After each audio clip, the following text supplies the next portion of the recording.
Estamos de volta para o terceiro e último bloco do programa Tribuna Livre, que recebe aqui hoje o superintendente da SUDAM, a Superintendência do Desenvolvimento da Amazônia, Paulo Roberto Corrêa. O nosso tema, como a SUDAM pretende investir no Acre e na região norte do Brasil.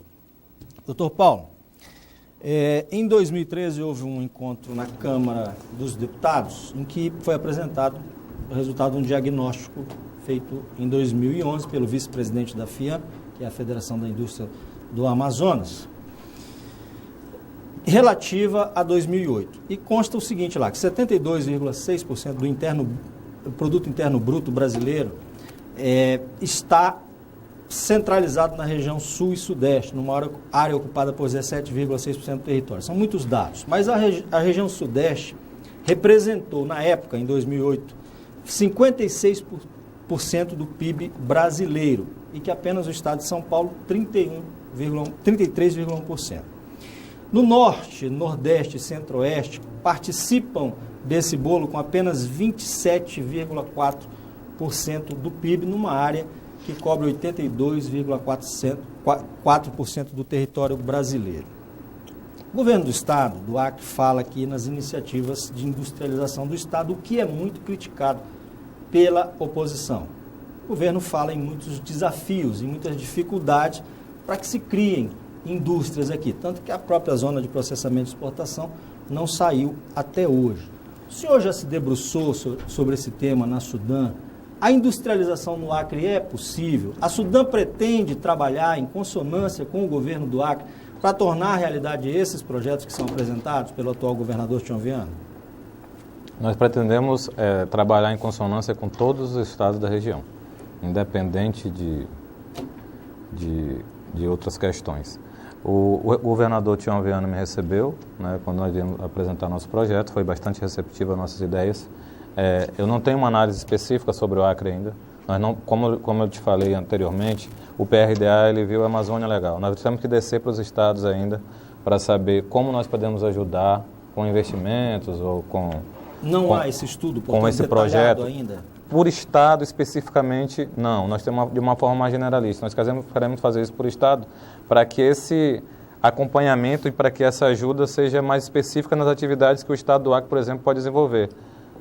Existem atividades que vai ser necessário uma energia mais forte, uma logística, uma estrada, uma ferrovia. Então, essas você precisa fazer primeiro o projeto, o pré-requisito, o dever de casa para que você tenha um investimento. Então, é isso que nós queremos deixar de forma mais clara. Eu acredito que em 2016 nós já tenhamos essa resposta. Doutor Paulo, o objetivo da SUDAM, o objetivo da SUDAM é planejar, coordenar e promover o desenvolvimento da Amazônia, correto? Ponto. Aí vem a minha pergunta. Se o empresário se apresenta com interesse de investir na Amazônia, ele perguntar qual é as atividades que mais conveniente, qual era a resposta que a SUDAM daria para ele? Para acesso ao nosso fundo, todas as atividades, menos serviços e atividade de energia, que foi vedado numa lei em 2012 pela presidente Dilma Rousseff, porque todos os recursos do fundo estavam sendo direcionados para isso, e o governo federal achou que no momento deveria utilizar esse fundo para diversificar mais para outras atividades, né? E a questão, como eu falei, de serviço, algumas específicas, mas na grande maioria as indústrias de transformação pode ser utilizado. Me diga uma coisa, recentemente os governadores da Amazônia estiveram reunidos em Belém, naquelas reuniões de governadores da Amazônia, né? Acho que a 12ª reunião. Foi sábado agora, né? Sexta-feira. E lá eles fizeram a Carta de Belém, né? Onde, entre outras coisas, parece que eles querem criar uma nova instituição federal. Como é que a SUDAM está vendo isso? Pelo que eu vi na carta, querem criar uma nova autarquia e um fundo para desenvolvimento na Amazônia. Mas já não existe a SUDAM? A autarquia, pelo que nós estamos discutindo aqui, ela já existe. É a SUDAM do B? Talvez sim, né? Mas o governo federal tem um órgão, tem uma autarquia de desenvolvimento. O que nós precisamos é fortalecer a SUDAM. Eu acho que seria algo mais viável para os governadores fazerem. Mas de quem foi essa ideia? Foi de todos? Foi uma carta que foi assinado por todos, né? Eu não sei quem surgiu com a ideia primeiramente. Mas, assim, falando sobre isso, é bom que a gente deixe bem claro que, óbvio, que os governadores são governadores de seus estados, têm uma representatividade muito grande, mas eu os convidei quando eu estive nos estados, e vamos convidar o Ministério da Integração para fazer o nosso CONDEL, que é a união, que é a participação do Ministério da Integração, Ministério da Fazenda, Ministério do Planejamento e os próprios governadores. Eles são membros efetivos. São membros efetivos. E lá, sim, nós podemos discutir a Amazônia. Eu acho que já existe um caminho, já existe um caminho a ser trilhado. Nós precisamos sentar e discutir. É isso que não criar um outro órgão, com todas as suas peculiaridades, né? Em relação a fundos... Principalmente diante de uma crise que nós estamos atravessando, inchação de Estado e tal. Nessas visitas que eu tenho feito aos estados e em Brasília, a gente ouve falar muito em planejamento, em fundos. A minha ideia é que os planejamentos já existem, né? Nós temos vários planejamentos que nós discutimos aqui, o PRDA, Microeixo, PEDIAL, né? O Plano Nacional de Desenvolvimento da Amazônia. Existem inúmeros planejamentos que já estão finalizados, né? E os fundos, só para você ter uma ideia aqui, Narciso Osmir, nós temos o FDA com 1,4 bilhão para ser investido na Amazônia. Nós temos o FNO com mais ou menos 6 bilhões, que eu acredito vai ter todo o seu valor investido na Amazônia esse ano, né? Que é o recurso que vai ser utilizado. Esse aqui é o recurso que vai ser utilizado. Esse recurso não vão passar pela tesoura do Levi, não? Não, os fundos condicionais não podem ser contingenciados. Fundos condicionais não? Agora o outro aí de recurso próprio deve estar contingenciado, né? O FDA e o FNO, todos os dois são fundos condicionais, né? Todos são condicionais. E nós temos também um fundo que, nessas visitas, eu estou levando o representante do BNDES na região norte. Para quem não sabe, o BNDES agora tem um escritório de representação em Belém, para a região norte, né? E eles têm um fundo chamado Fundo Amazônia. Esse fundo, ele tem 917 milhões de dólares de valores não reembolsáveis. Ou seja, para projetos que você não precisa reembolsar o fundo. Dá mais de 2 bilhões de reais. Juntando tudo isso, nós temos mais de 10 bilhões de reais para serem investidos na Amazônia. Em 2016? Para serem investidos. Em 2016? Em 2016. Eu estou te dando valores do que já tem em 2015. Nós já temos o fundo. Muita coisa disso não é investido, por falta de projeto, por falta de conhecimento, né? Então, assim, recursos nós temos. Nós precisamos de planejamento. Seria o principal problema, né? Essa é a principal discussão, né? Quem que vai colocar recursos nesse fundo? O governo dos estados? Por que não cria um fundo para que seja gerido, né, por esses representantes através da Sudam ou pelo Ministério da Integração e que eles tenham assento como eles têm no CONDEL?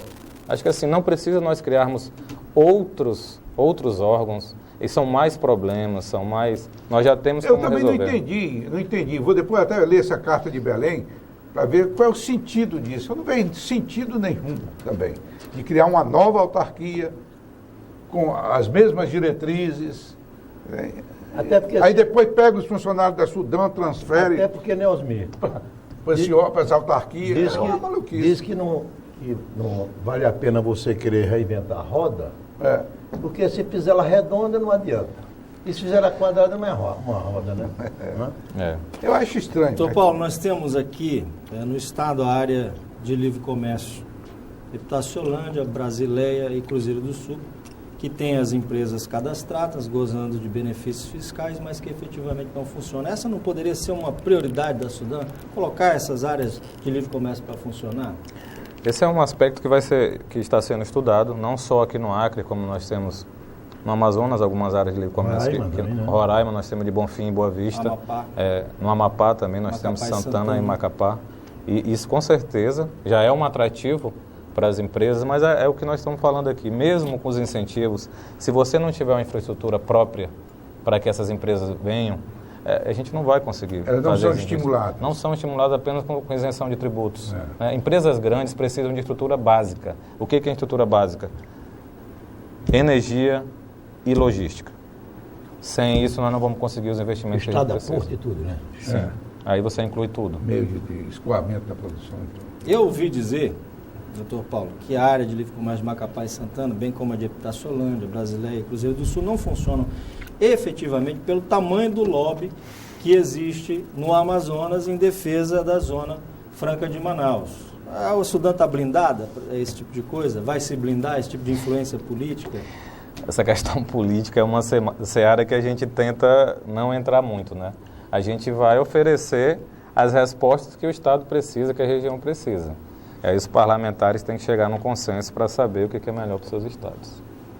Agora me diga uma coisa, nós discutimos sempre o seguinte, a nossa região aqui, a nossa realidade está voltada para o Pacífico e não para o Atlântico. Nós não estamos bem localizados, nós aqui do Acre não estamos bem localizados para montar indústrias para fazer o transporte via Pacífico? Com certeza. Isso já foi identificado não só aqui no Acre com o Pacífico, nós temos também Roraima com acesso ali pela Venezuela, né? Nós temos mercados consumidores, a distância para os mercados consumidores mais importantes, como os Estados Unidos, é menor, aqui pelo Pacífico para a China e para outros países. Isso tem que ser estudado e nós temos que procurar as melhores tributações, os melhores incentivos para que essas empresas se instalem e tenham competitividade junto com as outras empresas multinacionais. Ô Paulo, eu estava, quando me debrucei para pesquisar esse assunto, para termos essa conversa aqui, eu me lembrei que na região de Hokkaido, no Japão, a região fria ao norte, a região mais ao norte do país, existe uma indústria de cerveja chamada Sapporo, cuja implantação ali, depois da Segunda Guerra Mundial, no período de reconstrução do país, serviu justamente para que a região tivesse um polo industrial e pudesse se desenvolver de acordo com a região central japonesa e o mais ao sul do país.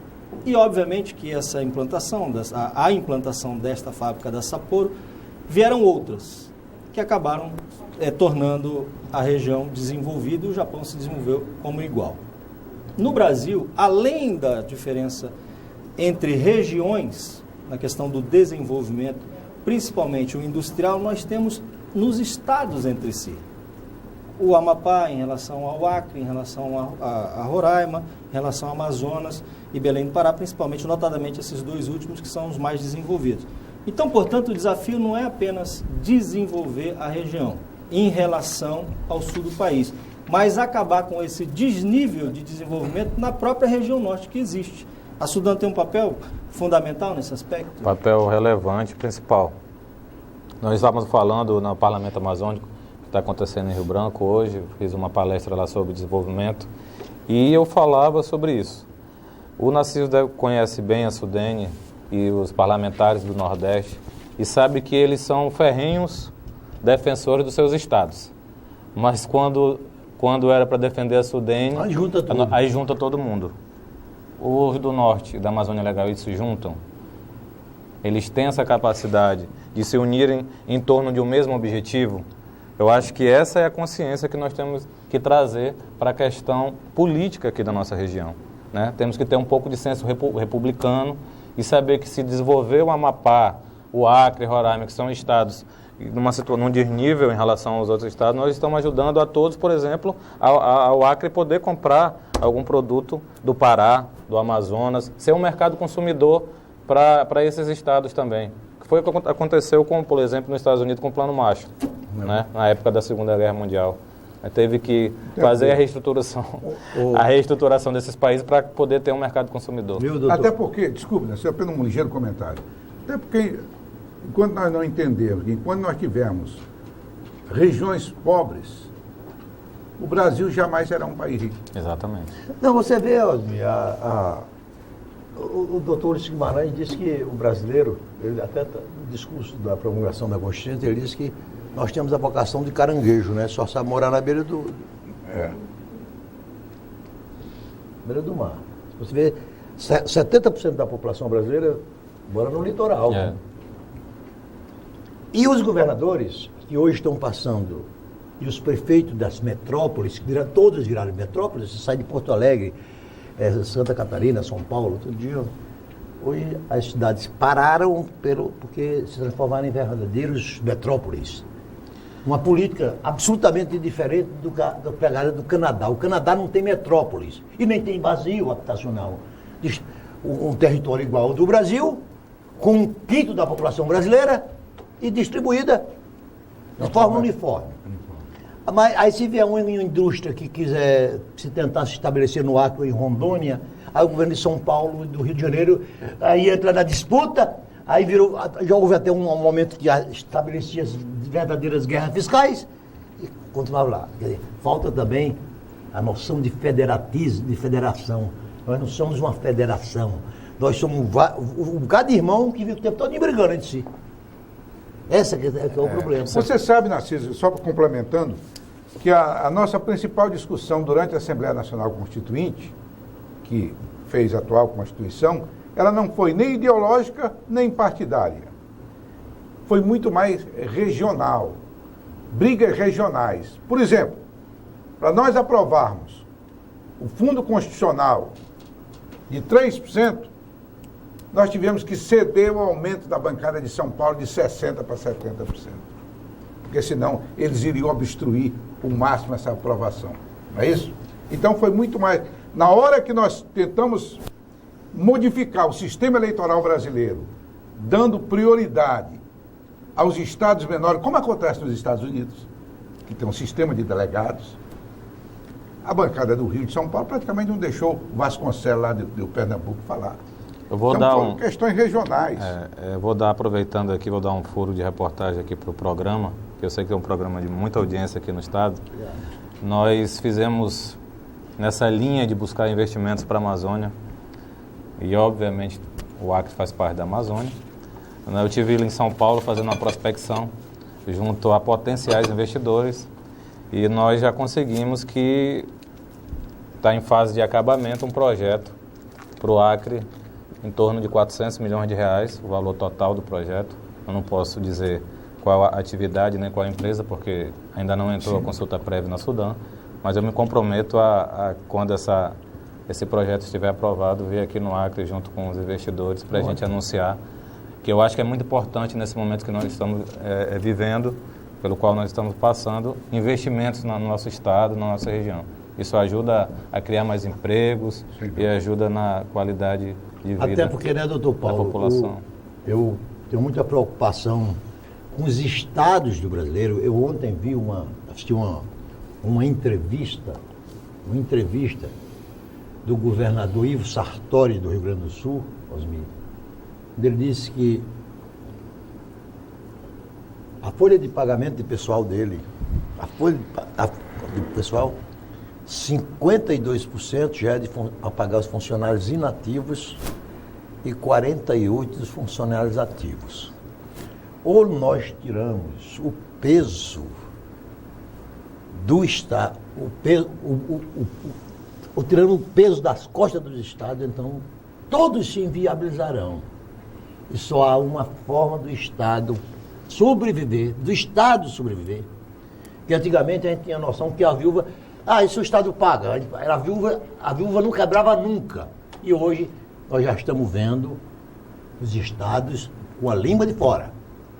Nós já temos hoje acertado que não paga o 10 salário, 16 salários de funcionário, o Estado de Goiás, de Rio Grande do Sul, Sergipe, Alagoas, Goiás, e o governador do Rio de Janeiro ontem dizia na televisão que ainda não tem assegurado o pagamento da folha desses salários de funcionário. Então você vê que nós caminhamos celeremente para a inviabilidade da economia estatal. Nós caminhamos. E só há um meio, é incentivando o setor privado. Aí, a par disso, nós vivemos ainda numa sociedade que existe um grupelho de pessoas que sataniza o empresário. Nós não podemos satanizar o empresário dos investimentos. Você vê a correlação sobre isso, Narciso, eu estava lendo ontem, se não me engano, no Valor Econômico, duas informações extremamente relevantes sobre isso. Primeiro, dos estados aqui da região, eles fazendo um parâmetro do quanto mais há um aumento no nível industrial, a desvinculação desses servidores da folha de pagamento do governo. Né? E, por exemplo, Roraima tem uma folha salarial pública de mais de 50%. Isso não tem mais condições dos estados aguentarem isso. O Acre diminuiu bastante isso, mas, se não me engano, é de 20 e poucos por cento. Né? Então, não tem outro caminho. Nós não podemos desindustrializar o país. O caminho é esse. Os países de primeiro mundo foram por essa trilha, nós não podemos reverter essa industrialização que nós estávamos conseguindo. E os que insistiram quebraram a cara. Quebraram. Doutor Paulo, nós estamos chegando ao final do programa. Antes eu quero saber, o senhor é o primeiro acriano a ocupar esse cargo no Sudão? Primeiro acriano. Os órgãos de desenvolvimento regional, Banco da Amazônia, nós tivemos o Manso, que é de Cruzeiro do Sul também, se não me engano. É. A Flora? A Flora foi antes do Mâncio e eu agora na Superintendência de Desenvolvimento da Amazônia. Agora da Sudão primeiro. Né? Sudão primeiro. Né? Doutor Paulo, nós chegamos ao final do programa. Antes de terminar, só para deixar um recado ali. Agora, passei o primeiro que seja de rocha, tá? Porque senão a gente vai sentar-lhe o cacete. Tá? Não, e eu posso até dizer uma coisa meio inoportuna. Mas como nosso ambiente é só nosso mesmo, claro. Seja um pouco bairrista. Bairrista. Favoreceu o Estado lá, né? Aí pede representatividade. É verdade. Doutor Paulo, 30 segundos para suas considerações finais, por gentileza. Quero agradecer aqui o Narciso, o Osmir pelo convite, né? É sempre um grande prazer vir aqui ao meu estado, o estado do Acre. Né? Tenho muito orgulho quando me perguntam nos outros estados, em São Paulo, em Brasília, de onde você é. Você é do Acre, eu sou com muito orgulho. Sou lá de Cruzeiro do Sul, fronteira com o Peru, lá no final já do Brasil. E eu tenho muita esperança que esse órgão que eu estou assumindo, que eu estou gerenciando, possa trazer esses bons momentos, não só para a região, mas com certeza também, sendo um pouco bairrista, para o estado do Acre, que o Acre precisa bastante e precisa às vezes mais do que outros, que já estão bastante desenvolvidos. A gente vai com certeza fazer um bom trabalho e espero ser convidado várias vezes para esse programa, que eu sei que tem uma audiência muito grande. Obrigado. Obrigado ao Narciso Mendes, obrigado ao Osmir Lima, em especial ao nosso convidado de hoje, superintendente da Sudão, Paulo Roberto Correia, você que nos acompanha aqui pela TV Rio Branco, Canal 8, sempre às sextas-feiras, enquanto durar o horário de verão, às 7h15 da noite. Ou ao sábado, durante a reprise do programa também, às 7h15 da noite. Na semana que vem estaremos de volta com mais um tema do Tribuna Livre. Até lá.